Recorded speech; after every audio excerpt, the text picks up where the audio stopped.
ನನ್ನ ಹೆಸರು ಜೆಸಿಕಾ. ನಾನು 7ನೇ ತರಗತಿಯಲ್ಲಿ ವ್ಯಾಸಂಗ ಮಾಡುತ್ತಿದ್ದೇನೆ. ಇಂದು ನಾನು ರಾಷ್ಟ್ರಕವಿ ಗೋವಿಂದ ಪೈ ಅವರ ಬಗ್ಗೆ ಹೇಳುತ್ತಿದ್ದೇನೆ.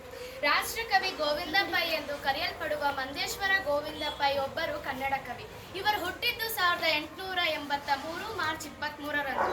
ಇವರ ತಂದೆ ತಿಮ್ಮಪ್ಪ ಹಾಗೂ ತಾಯಿ ದೇವಕಿಯಮ್ಮ. ಇವರು ಮೂಲತಃ ಮಂಗಳೂರಿನವರು. ಇವರ ಬಾಲ್ಯದ ಗುರು ಶ್ರೀ ಪಂಜೆ ಮಂಗೇಶ ರಾಯರು. ಇವರಿಗೆ ಮದ್ರಾಸ್ ಸರ್ಕಾರದಿಂದ ಮೊದಲ ರಾಷ್ಟ್ರಕವಿ ಎಂಬ ಬಿರುದನ್ನು ನೀಡಲಾಯಿತು. ಇವರು ಯಕ್ಷಗಾನ ಪರಿಸರದಲ್ಲಿ ಬೆಳೆದರು. ಹಾಗೆಯೇ ಯಕ್ಷಗಾನದ ನಾಟಕಗಳನ್ನು ಆಡಿಸುವುದು ಇವರ ಕುಟುಂಬದಲ್ಲಿ ರೂಢಿಯಲ್ಲಿತ್ತು. ಯಕ್ಷಗಾನದ ಹಿನ್ನೆಲೆಯಲ್ಲಿ ನಾಟಕಗಳನ್ನು ಬರೆಯಲು ಪ್ರಯತ್ನಿಸಿದರು. 1900ರಲ್ಲಿ ಆರಂಭವಾದ ಸುಭಾಷಿಣಿ ಎಂಬ ಮಾಸಪತ್ರಿಕೆಯನ್ನು ಹೊರಡಿಸಿ ಪ್ರಾಸಬದ್ಧ ಕಂದಪದ್ಯಗಳಿಗೆ ಮೊದಲ ಬಹುಮಾನ ನೀಡಲಾಯಿತು. ಆನಂತರ ಠಾಕೂರ್ ಮತ್ತು ಇಕ್ಬಾಲರ್ ಎಂಬ ಕವಿತೆಗಳಿಗೆ ಪ್ರಾಸರಹಿತವಾಗಿ ಅನುವಾದಿಸಿದರು.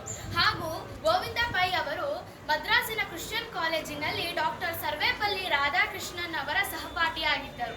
ಗೋವಿಂದ ಪೈ ಅವರು ಇಂಗ್ಲಿಷ್ MA ಪದವಿಯಲ್ಲಿ ಚಿನ್ನದ ಪದಕವನ್ನು ಪಡೆದಿದ್ದಾರೆ.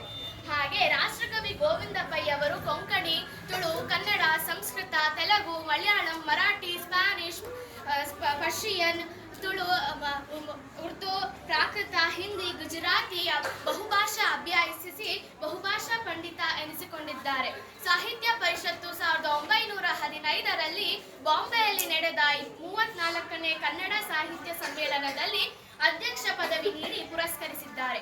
ಹಾಗೂ ಗೊಮ್ಮಟ ಜನಸ್ತುತಿ, ನಂದಾದೀಪ, ಗಿಳಿಬಿಂಡು, ಗೊಲ್ಗತ್ತ ವೈಶಾಖಿ, ಹೆಬ್ಬೆರಳು, ಶ್ರೀಕೃಷ್ಣನ ಚರಿತ್ರೆ, ಬರಹಗಾರನ ಹಣೆಬರಹ, ಪಾರ್ಶ್ವನಾಥ ತೀರ್ಥಂಕರ ಇತ್ಯಾದಿ ಇವರ ಪ್ರಮುಖ ಕೃತಿಗಳು.